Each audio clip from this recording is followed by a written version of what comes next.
سلام كما يتخونو كبرات تخاتاتلتي مدى بهرمت زينا لما عنت دما نعاكم يخون يوم زبالنا يوم تبكسات حبريتاتات حجنا لكم متسينا لنا نمكتتالكم دما كم وطرو بخبر نعدم قصيلو كم حزبي كاب كلن كللات مسلو زتغحسه بعلنا يبعلو من محدار مسلو زتغحسه جزاتو استحدقه أفتى استحدقه جزات زلو نص زيوص حزب لنا نص زيوص جزات لنا نص زيوص حزب لنا جزኦም تحديقهم حرشኦም تحديقهم أبزي أبدون كان زقمتو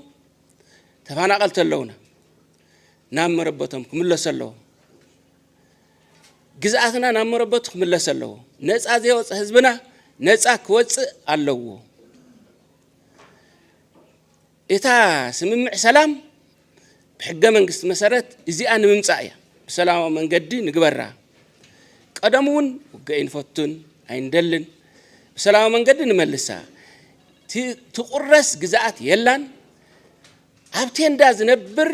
تفانا على حزبك كلنا يولون نص زيوص حزبي كلنا يولون نصاك نوصاين نصاك نوصا دما بسلامه من قدلنا نخدلنا فريح انت زي كوين خملسلنا جزاتنا زحزه انت فريح راح يزملسلنا انت زي فريح ما انت كوين خملسلنا يعندرلنا با كي يعندرلنا فريح ما انت خملسلنا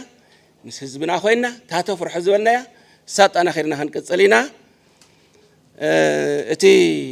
ابزلم معنتي كم زي ترخيبنا مزتاينا دقيمه يمسجن تقرأي تعوت هاجر إيران بركت زبلو مستراو سندات إسرائيل رخيبة كتبل جليس عام غازيتا بلاس منيستر سللا إيران إسماعيل خاتب بركت زبلو تقمت مستراو سندات إسرائيل أبيد إيران كم زعتوا الله كيرام منيستر دحنة إيران إسماعيل خاتب أبيراو تلفزيون تاجر قريبهم إيران بالصرحة استاسخاعي أوبريشن بروجرام نيوكلير إسرائيل مس بعراويان تجبروا مرة تحويس بركت زبل سندات أبيدا مقتوا تزهربهم اتمستراو سند مركب عقم متقع إيران زحيل هفتي يكبلون وسخم قليصام كم منقست إسرائيل زاجيد استوهابه زخون يكون عينت علا ورئيتو يلن كبل ريتورس أبسيبالام لومي سنة كلتا خلتشحن عسرت شعاتن أمتمرت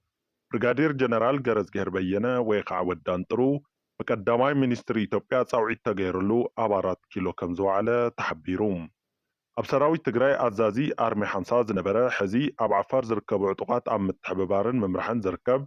برغادير جنرال جرز جهربينا بقدماي منستر أبي أحمد تطوع المخنيات بصور أبالات دحنات أبي برغادير جنرال ودان طرو بجوبت غيرنا بكندا نكوت صعري قبر مهلاو ريبورتس لستقبر اليوم ليترال جنرال مولا هايل ماريام دما كابعلت حدا خلتشحن 17 عامة مرت جميرو نبرغادير جنرال ودا شبرن نبرغادير جنرال جرز جهر بينن بفولي نمنقسقاساتم ክትትል ክገብር ብጀነራል አበባው ታደሰ ገዛዕዮ ተዋሂብዋሎም እዞም ዓፋር ዘለዉ ንባዕሎም ዕጡቃት ሓራ መሬት ኢሎም ዝፅውዑ አካላት ብመንግስቲ ብልጽግና ዝተመደበሎም ገንዘብ በቶም ሓለፍቲ ስለዝተሰረቀ ኣብቶም ኣባላት ምክፍፋል ተፈጢሩ እዩ ዒሉ ኳዳን ተስፋይ ንጉስ ራያን ዝሓዝዎም 7 ሰባት ብናይ ፒፒ ሰራዊት ተኸቢቦም ተኣሲሮም ድሕሪ ውስን ሰዓታት ክፍትሑ ክኢሎም እዮም ባዕሉ ተስፋይ ንጉስ ወዲ ራያ ኣብ ናይ ባዕሉ ሒሳብ ፌስቡክ ወዳን ጥሩ ኮማንዶ ኣርማ 50 ኣብ ኢዱ ተመንጢሉ ሃዲሙ ኣዲስ ኣበባ መፅኡ ንክልተ ሰዓታት ዝኣክል ንሸውዓተ ደቂ ራያ ኣእሲሩና ክብል ከቲሙ እዩ ኣብ እዋን ጆኖሳይዳዊ ኩናት ትግራይ ንጨፍጫፍ ማህበረ ዴጎ ዝኣዘዘን ዘፈጸመን ጀነራል ኣብ ዓዲ ዓርቃይ ከም ዝተቐተለ ተሓቢሩ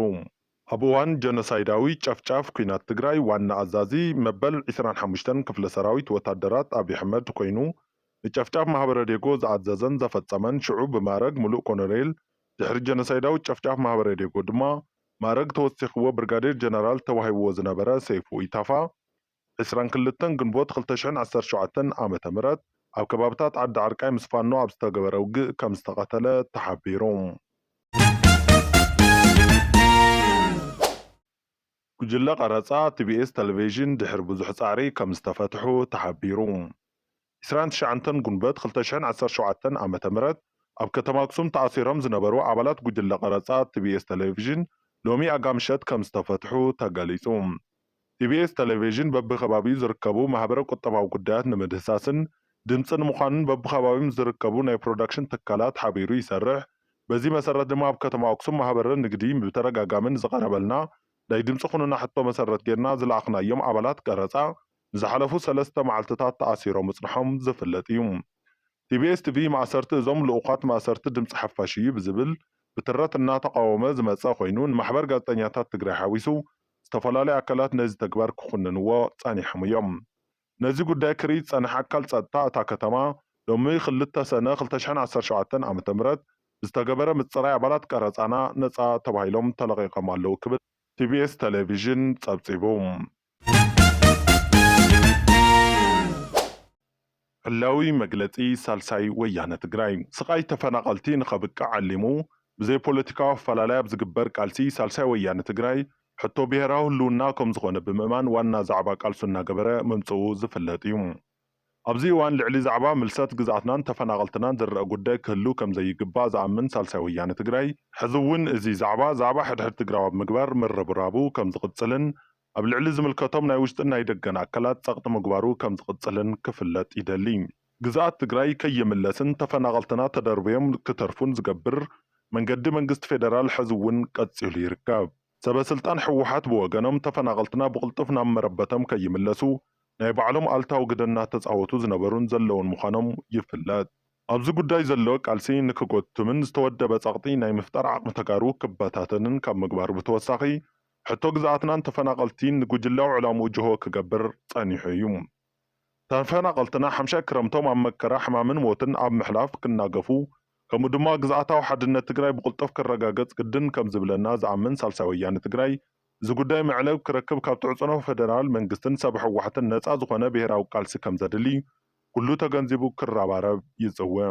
ሳልሳይ ወያነ ትግራይ ሰነ 2 2017 ዓ.ም ትግራይ መቐለም